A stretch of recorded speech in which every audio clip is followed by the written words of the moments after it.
Ọmọ Yoruba ni mí, àmọ́ ilẹ̀ Hausa ni mo ti dàgbà sí ní Kaduna. Gaskiya ne, madam.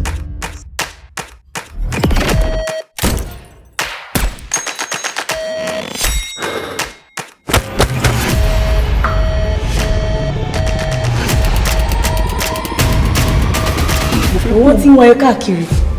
Ní sùúrù, wọ́n ti ń wọ ẹ káàkiri, jẹ́ kí n fi hàn ẹ́. Ta ló mú wa mi? Ọ̀rọ̀ lórí 10 million náà. They always like, he knows book, he's a scholar, this and that. Is this not where he lives? Jesus. Ṣé pé mo bá ìṣeré ni? Ẹgbà sẹ́ẹ̀kì. Ṣé ìwọ àti dọ́tà ẹlẹ́jọ́ plan lẹ́jọ́ gbìmọ̀ pé ẹ̀tún wa fẹ́ pa mí very soon you are also going down with that boy. Why would I get involved? Tell me. Àwọn kan ti da gbogbo school ti dà everybody ti sáré káàkiri.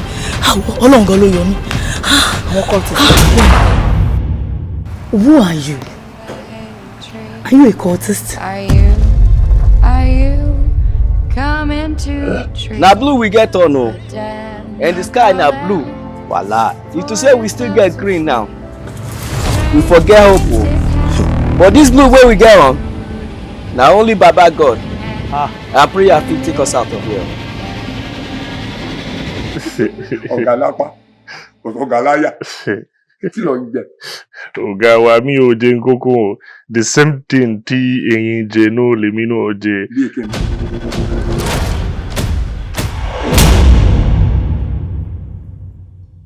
Are you coming to the tree?